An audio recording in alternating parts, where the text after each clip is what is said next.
See if it works. I don't know if it's gonna work, but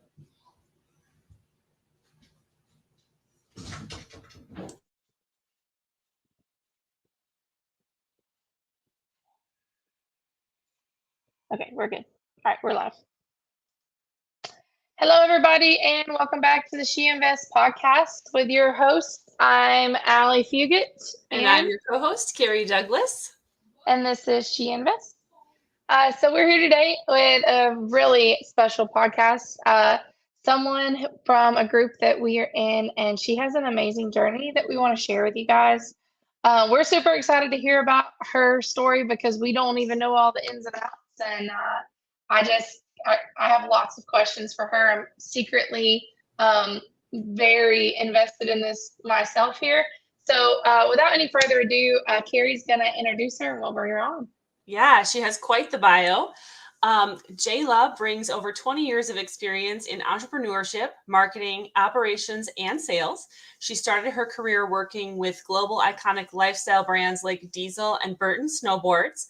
With a burning desire to forge her own path, she pursued a 9-year entrepreneurial venture that included appearances on Shark Tank and Beyond the Tank.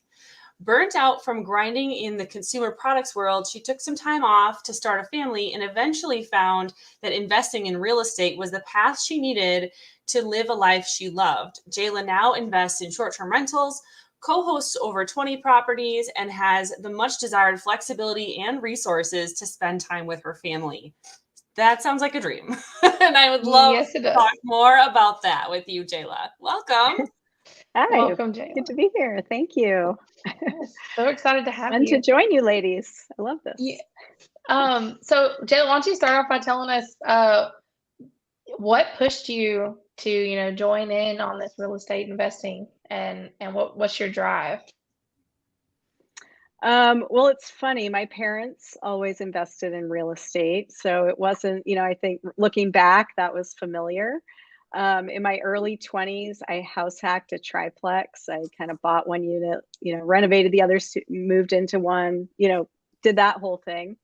So that was kind of my very first experience of just that thought process of, I can make this, leverage this. And how long ago was that? That was in 2005. Okay. So and then I kind of forgot about real estate. I got completely consumed. I wish I didn't. I wish I had kept going on that path to, at least on the side. I don't regret what I did, but I totally just kind of let go of that and figured, I'll do that again someday. And all of a sudden 20 years, went by or almost. So then, as kind of you mentioned in my bio there, started a family, and I actually took some time off and I went back to the corporate world. I was VP of sales and marketing at a music company for 5 years. And I never thought I wanted to start my own business again until I got kind of sick of that corporate environment and was just slaving for them and, politics, all that stuff. And I was like, maybe that, entrepreneurial thing sounds good again. And I was just like, I want something that is just, straight up. I don't want to try to build a huge national brand again. So I kind of saw real estate as that path. And COVID actually pushed us into it. We bought a place just to get away to on the weekends. And then I ran all the numbers and seeing how lucrative it could be as a short-term rental, and hired a management company. And they were so horrible that that's what pushed me into managing it myself, and ended up co-hosting. So that was kind of the short version of how I got to where I am. Isn't that funny how you just fall into okay, I was planning to leverage somebody else managing this for me, but they didn't do a great job. And so now I'm going to have to get into this too. That's what happened to me too. Yes. And I just want to go back because I know everybody's going to read it in your bio and wonder, tell us about this Shark Tank adventure. Because that is a massive industry, right? With huge entrepreneurial mentors. And so tell us about that and your experience with that. Yeah, it was an amazing experience. I don't think I'd want to go on the show again. I'm really glad I did it, but I'm sometimes I can't believe I actually did that. So I started a wine company, and it was a brutal industry looking back, just very challenging to get it profitable. We had a lot of production issues. I spent a year and a half pitching investors before Shark Tank to raise the seed capital to kind of get it going. I'd gone through my initial savings and 401k and everything. So I went all in on this company. And so I raised about 500,000 from private investors, non-friends and family, which was a feat in itself. We had production issues, and it was kind of a Hail Mary to go on Shark Tank. We needed the exposure and the marketing, got a deal with Mark Cuban. The show's totally legit. They don't know anything about you before you go out there. So it's a great show. The Sharks are actually really involved. Mark was amazing to work with. He's way more involved than I would have ever expected. So it was a great experience. It was a lot of fun. It was really cool. But, I was traveling constantly. I was working 16 hours a day. I mean, 7 days a week, I was grinding. I got really burnt out. So it's just a tough industry. Alcohol's tough in general. Consumer products, everything has its challenges for sure. But it was fun. It was a great experience. But how cool to forge a relationship with Mark Cuban. Because I mean, not only does this, he has his hands in a lot of different streams of revenue, right? So oh my God, what a cool guy to just meet and conversate with. So you switch from that. Now you've gone towards the short-term rental industry is the path, or real estate in general is the path that you chose. So what do you think your niche is within this real estate industry? Given my kind of branding and marketing background, I just naturally gravitated towards, more luxury properties where we can really go all out on the hospitality side of things. I love that part of it. I love creating the amazing guest experience. And we really go all out for the owners as well. I actually love that part of it. So, we have kind of two customers, like everybody, to keep happy. And our whole goal is just to go above and beyond for both of them and just add value and, just really provide a great experience. Having been on the side of having a management company that was horrible, being the opposite of that. So I would say our niche is just kind of more luxury, family-centric type properties, single-family homes we're in Santa Barbara, California, and Stowe, Vermont. So two kind of smaller vacation type towns as well. Awesome. And so what do you feel like that you do to go above and beyond for your guests or for your owners? You don't have to name all of your, secrets, but what's one of your favorite things to do that sets you apart maybe? Let's see. I mean, I think, it's just, you guys know there's so many little situations that come up in this business all the time, guest requests, or all the owners have different preferences, right?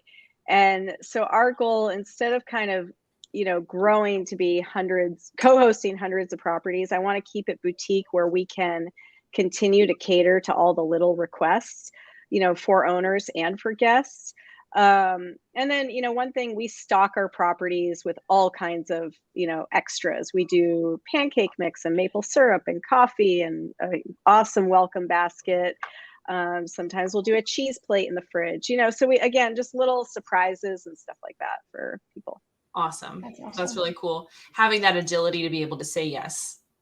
Yes. That's exactly. really cool. That's cool. Yes. Can you tell us about your first short-term rental that you purchased, the property you purchased to get away, and then you started looking at the numbers? Can you kind of run us through how that process went, how you found it, just the basics of that deal? Yeah. So so it was during COVID. It was early COVID. And it was that time where we're just dying to get out of our house, like everybody was, And we decided to meet up with my sister and her family in Paso Robles wine country, 2 hours north of here. And we rented a house that had a pool. And similar to what you were saying, Allie, earlier before the show, it was the most relaxing vacation we'd ever taken because the kids were playing in the pool and we could actually sit. And I was like, we need a house with a pool. And we're constantly looking on Redfin. And on the drive back, my son had to pee. So we pulled off on the side of the highway. And I said to my husband, there's a house like 2 blocks from here for sale that has a pool. I never would have looked at it if he didn't have to pee and we didn't pull off the side of the road.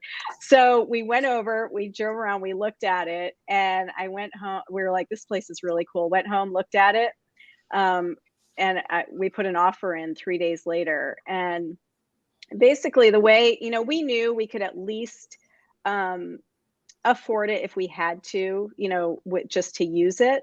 But I kind of looked at 3 backup plans. We could short-term rent it, we could 30-day rent it, and we could always long-term rent it if we had to.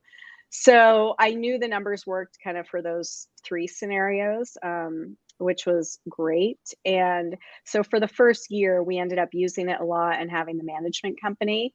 And, it did pretty well. It was profitable. I think we netted maybe 25,000.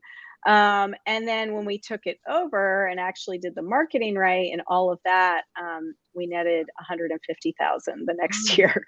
So That's a huge difference. it slowed down a little bit. That was COVID. So, I think we'll do like 80% of that, but big difference. Yeah. So those were pre-COVID purchase numbers. Obviously, things are a little bit different now in the same area. The numbers, don't quite work the same. But that was the first kind of jump into just realizing, how it all worked and what it could be. Awesome. Yeah. That's so cool though. Like that, I think Carrie had a similar situation, right? Like you guys bought a vacation home that could do as both, vacation and short-term rental. So that's a great driving factor when choosing a property. So Jayla, what from now? I think you said you're like at 23 properties that you currently manage, right? Yeah. So what are your next steps and future goals moving forward? So, we're getting ready to launch 4 more properties right now. It's so funny, just word of mouth, they just kind of fall in our lap. We're being a lot more selective at this point with which properties we take on.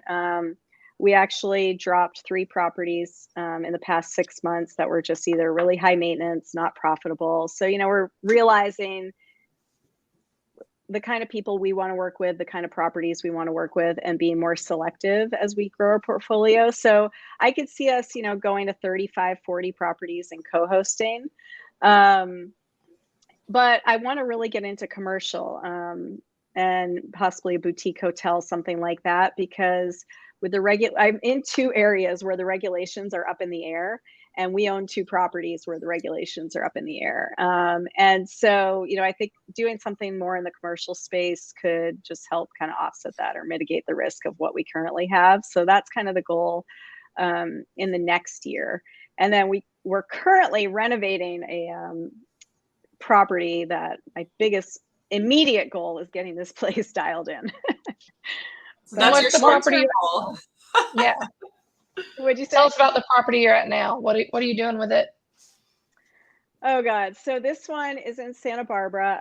And it's got 2 units on it, a main house and an ADU. And it's right near the hospital. It's got an amazing view of the ocean and the mountains. It's a really cool property. It was considered uninhabitable. It was not bankable. We had to go through a hard money lender. And so we're, it's just every single thing, all the plumbing, all the electrical, every single thing needs to, be redone, but it has great bones. The foundation's good.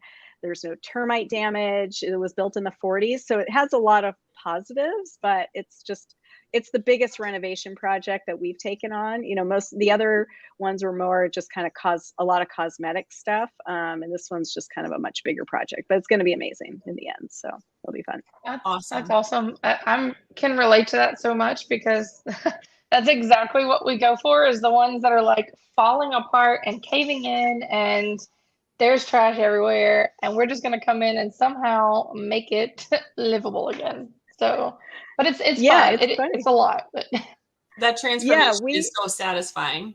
Oh, totally. I love that part of it. Yeah, we came in to look at it and the realtor's like, oh, it's a tear down. It's a tear down. And we're like, no, it's not. We can make this work. But yeah, I love the transformation part. That is such a fun process. I mean, Yeah. anyway, you have that vision. It's really fun. Yeah. So It your is. immediate goal is to get that property completed renovation. Are you selling it? Are you holding it? What's the strategy? We're going to hold it and rent it. So yeah, being near the hospital, it's perfect for like traveling nurses. There's a couple, you know, the universities here, so professors, grad students, that type of thing. So Perfect. yeah, we're going to hold it. Awesome. We are going to do, you know, so this is the first one where we did a hard money loan. We're adding value. We're adding a bedroom. You know, we're doing things to specifically to add value, and then you do a cash out refinance. So it's kind of fun in that this is the first time we're doing that. Mhm. Awesome. And you're gonna like midterm rent this one more than likely, or short term? Midterm. Midterm. Yeah. Yeah. Yeah, we have one other property here that we midterm rent. So I'm a little bit, you know, have been doing that a tiny bit for that one. Yeah. I think the midterm strategy is so great. Like a total topic for another podcast, but it's such a profitable spot to be in because you're in that sweet spot, you know, and you, especially if you work with the insurance companies, you can make a ton of money. So yeah, I don't even get me started. Like I could go down a whole rabbit hole. We'll have to have Jayla back, and maybe a couple of people will have a panel about midterm rental as another episode. Yeah, because it's really good stuff to get into. Awesome. Okay, so well, when in doing this, Jayla, and like you've come from like the corporate background and you've transitioned into this, and so in looking at your personal financial statement and like where you're at now, like how often are you checking it, and or are you more focused on, you know, is there something else you're more focused on, or one specific thing that you're tracking for your personal financial statement? I'm pretty focused on it. I manage all the finances, you know, between myself and my husband. We're pretty budget oriented. We've really tried to avoid lifestyle creep, you know, over, you know, the past kind of 5 to 10 years. We've done pretty well at that, surprisingly. We want all of our extra money going into investing into real estate, looking at kind of expanding that out, you know, at some point, not just real estate, but I mean, I'm pretty in tune with it. I have a giant spreadsheet, you know, that I check depending on what we're doing at the time. Like right now during this renovation project, I'm checking it weekly. Otherwise, I might just be checking it monthly, you know, going through kind of, you know, blah, blah, blah, making sure we're just not, I don't know, just being smart with our spending and that kind of thing. We definitely like to have fun and like to go on vacation and do stuff also, but just it's crazy how quickly stuff can creep up and you start spending more and more money. So I'm pretty in tune with it. I would say, you know, mostly we're just tracking kind of that next chunk of cash, you know, that we can reinvest, and then that next chunk of cash. And so mostly we're just kind of focused. That's our biggest focus, is what's our next investment and when are we ready to do that? That's awesome. I love hearing that, because I'm always thinking, you know, when I'm asking someone this question about what metrics they're tracking, I'm always looking for like, are they tracking cash flow? Are they tracking their net worth and equity in properties? But I love your answer of like, we're just focused on growth. When do we have the next chunk to go do another deal? That's a great answer. Mm-hmm. Mm-hmm. And so, yeah, I'm sorry, go ahead. Oh, I was just going to say, for the co-hosting properties, for those I am checking, you know, basically profitability every month and that kind of thing too. And same thing though, trying to keep our expenses low. It's crazy how quickly stuff can creep up. So I do track that pretty carefully. Yeah. Well, especially with short-term rentals too, like it seems like there's always a new tool that you need to put in place, and somehow all those tools cost money. How will you know when, like, do you have a goal that you guys are aiming for? Like, how or when will you know that you're successful? Or do you think by your and your husband's terms and goals, have you already met that? And what did it look like when you met it, when you felt successful? I would say at this point, I feel like we're successful. You know, my idea of success has definitely shifted over the years. I think when I had the wine company, I thought it was this payout at the end. Now it's all about lifestyle and spending time and flexibility. And we both have that. My husband's in sales. He's had the dream job forever. And I've always been like, how do I get what he's got going on there? So, he is 1099, works for himself, makes great money, but has complete flexibility, travels, but, is super flexible. And now I have that same flexibility. So we can go to Mammoth on weekdays. We can, do things when it's not crowded. Like, we have that flexibility to do kind of whatever we want, whenever we want. I can pick my son up at 3 and go do stuff with him and not feel like I'm, I should be working or I should be doing something else. So to me, that's the biggest metric of success. Like, it's truly a huge shift for me from, say, 15 years ago. And financially, I think, we've got 2 really profitable properties right now. The co-hosting business is growing. We're continuing to invest. I feel like we're in a good place. So I feel like we're successful at this point. I think, maintaining this and not getting, for me, it's not, I'm competitive and I love business. So I have to really catch myself to not try to go after the big shiny object and to resist doing that and remember that I want to maintain my lifestyle and flexibility and time. And I also had very high blood pressure for a little while, so I kind of have to keep that in check as well. So, I think going forward, success will be, I don't ever really want to retire. I love working and doing stuff. I'm sure I'll get into something at some point, just the way I am. I love learning. And so, yeah, I don't know. I think it's good to have goals, but it's good to be a little bit open also to what might pop up. You never know. So yeah, it's fun. Making sure it stays fun. Yeah. I love your answers too about like success isn't necessarily financial for you. It's flexibility and the lifestyle that you're able to live. And that's so important. And I love how real estate has been the vehicle for you to do that. Like, that's exactly like, it just speaks to everything that I believe in. So it's such a wonderful answer. I was actually going to say the same thing, because when we just got back from vacation yesterday, and when we were looking at booking something, it has been so hard now because my husband and I mean, we just transitioned out of our W-2s over the last 2 years. And so we got caught because we were trying to go on this vacation with friends, and we're like looking at weekends, and we were like, what are we doing? What are we doing? Like, we don't have to do this. And our friends are entrepreneurs as well. So they don't have to do that. They have the freedom and flexibility. We're like, we can go through the week. Like, rates are cheaper. No one will be there. Like, it'll be great.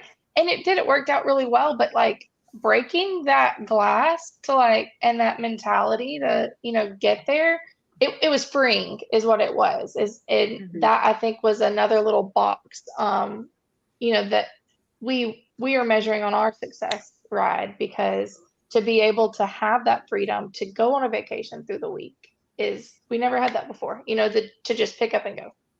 That's so cool. Yeah. That freedom. Yeah. It's funny. One other thing, I think, I've raised money in the past, and I've worked with investors in the past. And a big thing I'm on the fence about right now is, in terms of our focus of when's our next investment. Like, I know I could go out and go that route, and I'm really kind of on the fence. I probably will, but when you have investors, you're definitely catering to your investors, right? You're not 100% kind of in the driver's seat all the time. You have someone you're answering to, right? Yeah, you're answering to. Yeah. And so anyway, I'm just trying to decide if that will cut into the current mode that I'm in, that I'm enjoying. But I have a feeling I'll go that route at some point. But but anyway, it's just kind of another thing in the back of my head in terms of future focus and stuff like that, and how it factors into the lifestyle. Yeah, and the freedom. Yeah. Yeah, and the freedom. So our next question, what would you have done differently in your investing journey, knowing what you know today? Is there anything you would change? Well, like I said earlier, I would have invested a lot earlier in real estate. It's crazy how many ways there are to finance things and fund things, and nobody knows about it. It's just insane, right? I mean, it's so crazy that the only way people really know is this one, like, go to the bank and apply for a loan.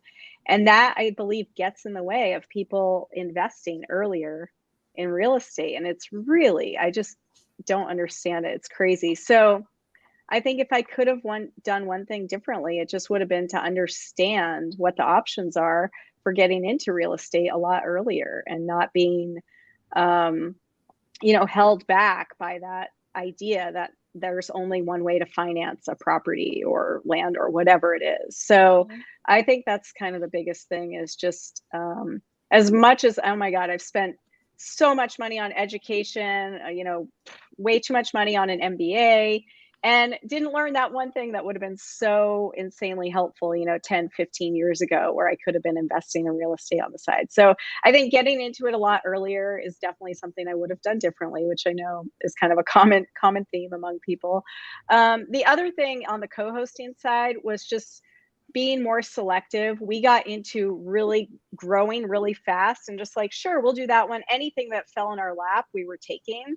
And we wasted a lot of time and a lot of money on properties that we just shouldn't have taken on. So that's probably the biggest thing I would have changed on the co-hosting side, is in the beginning, I had to make some concessions just to get the first few properties, and I don't regret that. But after that, being more selective would have been smart for sure. So Yeah. I want to make two comments on that. I love that you talked about, like, there not being a whole lot of education around the financials on it, or there's not a whole lot of education, especially for younger people, as you're coming up, not even necessarily like through grade school, but like even in college, there's not anything, educational wise, that's kind of leading you in that direction to help with those things. So I think that's a huge milestone that our country in general, for educational system, needs to kind of, get to and break through. But the second thing I want to talk about is your co-hosting business. I had just had a conversation with somebody the other day where you're talking about your owner buy box. Like, you have a buy box when you go purchase a home. And I tell my students, you have to have a buy box for your homeowner, right? And not just your homeowner. And then it's like, if that homeowner meets the criteria in that buy box, then you have a buy box for their home. And it's like, does their home now meet the criteria for that buy box that I'm willing to work with and go for? Because I have the same experience as you, Jayla. We went through, and there's a lot of that we should have said no to, and we didn't. And we wasted time. We learned a lot, and I'm thankful for that growth. But I wish I would have had somebody to tell me, get your owner buy box, get your house buy box, because that's great advice. Yeah, totally agree. Yeah. And I'm glad you brought up, Allie, like what the educational system, could potentially be lacking. And I don't know what the solution is, but I know that I was encouraged as a senior in high school to take out a whole bunch of loans to go to college. And I had no idea what an amortization schedule was. I had no idea what my monthly payment was going to be like when I finished school. And then I left college and I was like, I'm sorry, what is my monthly payment? How am I supposed to afford that? Like, I just had no idea. And I do think that the winds are changing. And I think fewer people are going to college, and I think they're choosing other paths, and I think they're figuring it out. But it took 20 years of what I went through for the system to like start thinking about this. And so I'm waiting for this to trickle down into, like, when we teach students algebra or we teach them geometry or whatever, when do we teach them like the basics of finance? Like, what is the term? What is the interest rate? How does compound interest work? How does simple interest work? And how does the amortization schedule? Like, what is that? So I'm still waiting. But anyway, I've got some rabbit hole theories on that, but I'll save that for another. For another episode. I'll right? save that for another episode. Yep. It has to do with a lot of things. But okay, well, so you talked about what you would have done differently, Jayla. what do you think the most exciting piece of this investing journey has been? I don't know. The most exciting part is, I'd say, two parts. Like, oh gosh, I don't know. There's a lot. There's a lot. Like, what is the part that exciting? You know, I love the transformation, and I love the making money. I guess those are the two most exciting parts. I mean, I also love I really do love the, customer service aspect of it. While it's a giant pain in the ass very often, it's just really fun. It's fun to surprise people, pleasantly surprise people and make people happy. But yeah, the making money is super exciting and fun, and the potential. And I do love the transformation. I just got, I'm looking at doing a new property close to here, that they just purchased, but actually designing and furnishing the whole thing, and I love that part of it. So I could see myself a little bit doing more of that, because that's pretty fun. For the properties that we've bought, I love that process of just giving it a cohesive look and bringing it all together and seeing the end, the finish, the transformation, everything. So awesome. That's the fun part. That is awesome. Yeah. Well, Jayla, we really appreciate your time today. It's been so great having you on. Before we go away, though, can you please tell our listeners where they can find more about your homes that you rent, more about your business, and more about you? Yeah, so Instagram is probably, I'm just at Jayla Siciliano, and then at Atlas Vacations, and Atlas-Vacations is our website. So Awesome. Perfect. Awesome. Well, thank you so much. We appreciate you being here. And yeah, we'll look forward to having you on a midterm panel soon. Okay, thank you both. Yeah. You guys are awesome. Appreciate it. Thank you. Thank you.